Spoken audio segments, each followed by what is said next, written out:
오늘은 현재 한국의 기막힌 전략이 드러나자 27년 만에 처음 있는 일이 발생한 상황과 한국이 포스트 한 장으로 일본에 복수한 현 상황에 대해 말씀드리겠습니다.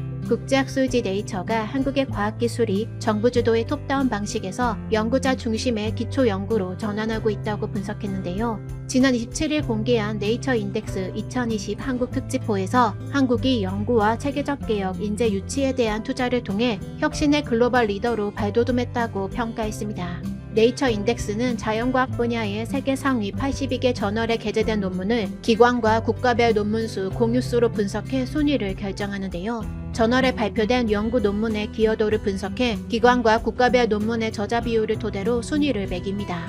네이처는 1993년 한국 특집을 발간한 이래 27년 만에 처음 한국의 과학기술 특집호를 발간했는데요. 특집호는 기초연구와 독창적인 연구개발을 투자해 선도자가 되고 있는 한국의 연구 전략을 집중 조명했습니다. 먼저 네이처는 한국의 국내 총생산 대비 연구개발 지출 비중이 2000년 2.1%에서 2018년 4.5% 이상으로 성장했다며 이는 1위인 이스라엘 다음으로 전 세계에서 두 번째로 높은 것이라고 분석했는데요. 이런 연구개발 투자가 단순히 경제성장을 유지하기 위한 빠른 추종자가 아닌 선도자가 되겠다는 국가의 목표가 반영된 것이라며 이 점을 특집호에서 집중적으로 살펴봤다고 밝혔습니다.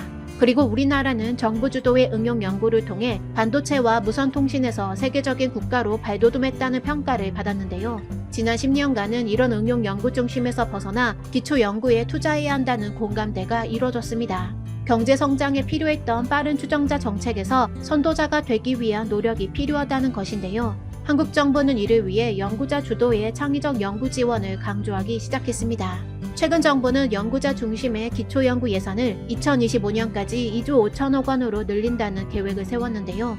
2020년 정부 R&D 투자는 지난해에 비해 18% 늘어난 24.2조 원에 달합니다.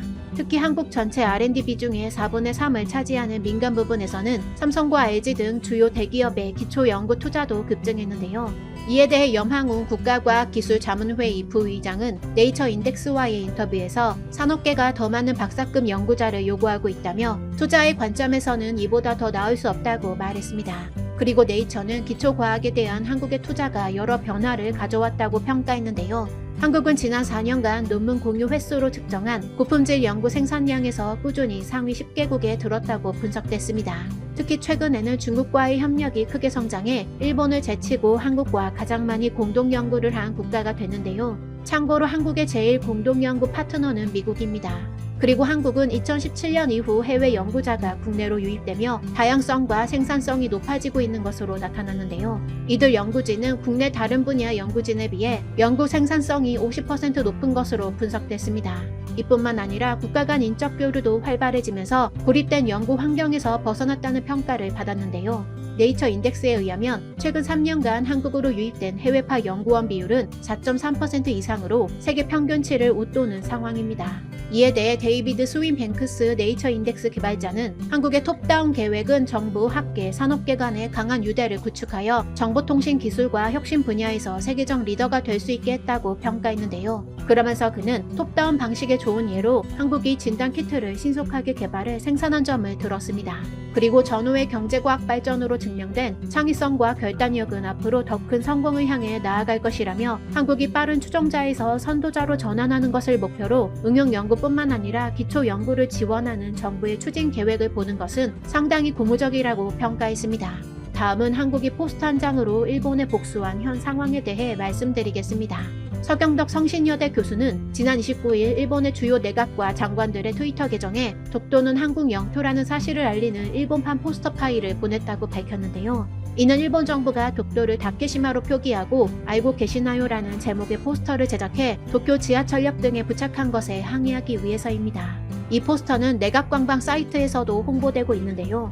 일본 정부는 이 포스터 사진 밑에 다케시마가 일본의 고유 영토라는 것은 역사적 국제법상으로도 명백하고 한국은 이 섬을 불법 점거하고 있다며 전후 일관되게 평화 국가의 길을 걸어온 일본은 영토 문제의 평화적 해결을 지향하고 있다는 설명을 달고 있습니다. 서 교수는 이 포스터를 그대로 이용해 다케시마를 독도로 바꾼 뒤 독도가 한국 고유의 영토라는 것은 역사적 국제법상으로도 명백한 사실이고 일본은 일방적으로 독도는 한국 땅이 아니라고 주장하고 있다며 전 세계가 독도를 한국 땅으로 알고 있듯이 일본도 어서 빨리 이 사실을 인정해야만 한다고 반박했습니다. 그리고 서 교수는 일본의 외무성 방위성 등 정부 기관과 모테기 도시미스 외무상, 스가 요시히데 관방장관, 고노다로 방위상 등의 트위터 계정에 같은 포스터 파일을 보냈는데요. 이뿐만 아니라 포스터 파일을 페이스북과 인스타그램 등 SNS에도 올리며 세계인들이 이를 볼 수 있게 했습니다.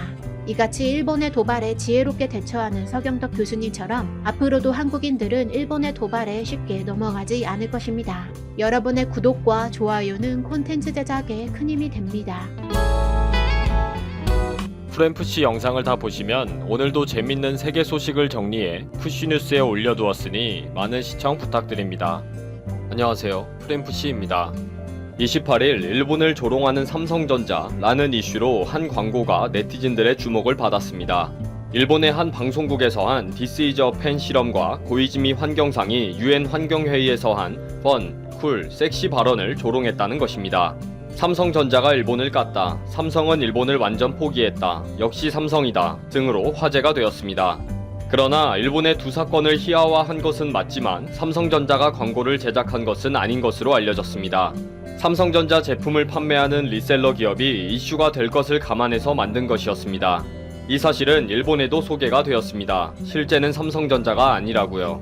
그래도 일본 네티즌들은 한국의 모든 것은 일본에서 온 것이다. 백신과 치료약도 개발 못하는데 무슨 K방역으로 세계를 리드한다고 하느냐. 반일 TBS가 조작하고 좌익 아사히가 보도하고 아사히 친구 뉴욕타임즈가 거론하는 수법이지. 그래, 그러니 이재용이 검찰 조사 받고 있지. 또 무슨 앞뒤 없는 혐한 놀이에 빠져 있습니다. 이렇게 이 광고가 알려지면서 한국에서 다시 This is a pen 실험이 유명해지고 있습니다. 21일 일본 TBS 방송 히로오비에서 벌인 실험은 이미 해외 유튜버들의 조롱거리가 되었습니다. 전 세계인들은 앞으로 우울할 때마다 보면 한 번씩 웃게 해주는 영상으로 몇 년은 써먹을 수 있겠다는 의견이 있을 정도입니다. 유튜브와 트위터에 계속 올라오는 영상을 보면서 한번 웃어보면 어떨까요? 일본어 발음이 영어보다 더 특별해서 C19에 잘 걸리지 않는다는 실험은 일본어 발음은 공기를 많이 내뿜지 않는 특성이 있어서 영어와 다르게 비말이 튀지 않는 특징이 있다는 것입니다. 이 억지를 증명한다면서 This is a pen. This is a pen. 똑같이 영어 단어 펜을 발음하면서 일본어를 사용할 때는 약하게 발음하기 때문에 트위터에서는 이것을 놀리는 영상들이 계속 올라왔습니다. 이미 유튜브와 트위터에는 This is a pen, This is a pen 챌린지 해시태그로 끊임없이 영상이 올라오고 있습니다. 요즘 세계인들이 외출 자제로 자택에 머무르는 경우가 많기 때문이기도 할 것이고 쉽게 제작이 가능하고 재미도 있으니까 계속 올라오는 것 같습니다. 또 영상을 올리기만 하면 수만 명이 좋아요를 눌러주니 더 진화하는 것 같고요. 이렇게 말도 안 되는 실험에 대한 패러디가 갑자기 쏟아지기 시작한 것은 한 일본 여자 리포터의 자랑 때문입니다. 일본에서 해외 언론의 리포터로 활동하고 있는 쿠루미 모리가 트위터에 일본이 어떻게 C19를 억제할 수 있었는지에 대한 이론이라면서 TBS의 방송을 링크해서 자랑스럽게 해외에 소개를 합니다. 이 트윗에 새로운 실험 영상을 제작해 멘션으로 답을 합니다. This is a pen. これはペンです. 방송에서 영상을 제작할 때와 똑같이 휴지를 앞에 두고 이번에는 일본어로 말할 때 펜 발음을 세게 하는 것입니다. 이 사람은 아주 신이 나서 영상을 시리즈로 제작해서 올리고 있습니다. Oh, no, no, no, no. これはペンです. 아마 몇만 명이 좋아요를 눌러서 후속 영상을 만들고 싶었는가 봅니다. 그래, 너희들 말이 맞다 라면서 새로운 실험을 보여주는 조롱도 하고요. 이 사람은 아주 신이 났습니다. 재미있나 봅니다. 또 다른 패러디인데 2차 세계대전의 패전 국가로서 일본이 미군의 미주리 함상까지 와서 메가도 장군 앞에서 항복 문서에 사인을 하는 사진입니다. 일본인들이 알아야 하는 것은 항복 문서에 사인하는 그 펜이라는 것입니다. 일본인들이 매일 This is a pen이라고 외치면서 주제를 알라는 패러디네요. 이렇게 해외에서 실험이 계속되고 있는 상황은 일본에서도 화제가 되었습니다. 해외에서 영어로 말할 때 펜을 일부러 강하게 발음을 하는 것은 말도 안 된다 라며 패러디 영상이 계속 올라오고 있다고 보도하고 있습니다. 그러면서 일본 언론은 이노우에 교수의 의견을 내보낸 후에 반박하는 출연진들의 대화가 있었는데 일본을 깎아내리려고 앞부분의 영상만 잘라내고 있다고 반박하기도 했습니다. 이에 대해 일본 네티즌들은 단순히 구어의 차이도 있겠지만 일본인들은 상대의 얼굴에 가까이 소리를 지르거나 하지 않기 때문에 비말을 적게 퍼붓는 것이 아닐까. 일본인들의 손 씻기 습관 등은 결벽으로 느껴질 정도로 청결한 생활 습관이 이유일 것이다. 나는 영국에 1년 있을 때 매일 샤워하고 발을 씻었다. 그 예문이 아니더라도 일본어는 비말이 다른 언어보다 적고 소리를 작게 하는 것 때문에 중국이나 한국보다 비말이 적다. 중국어를 쓸 때는 2m의 대인 거리가 필요하고 일본어는 1m로 해도 충분하다고 말한다. 일본어는 심오하니까 말로도 깊은 의사소통이 가능하다. 영어는 바디랭귀지가 필요한 언어이지. 만지고 쓰다듬고 포옹하고 하다 보니 감염이 더 잘 되는 것이다. 일본어는 입 안에서만 발음하고 영어는 입 밖으로 소리를 내면서 발음하지. 확실히 영어가 숨을 내뿜는 발음이 많아. 원어민처럼 영어 회화를 내가 발음을 할 때에도 혀를 많이 찬다. 그러니 비말이 많이 튈 수밖에 없다. 완전히 할 말을 잃게 만드는 댓글들입니다. 날로 발전하는 This is a Pen 패러디 영상이 어디까지 언제까지 패러디 될지 궁금하네요.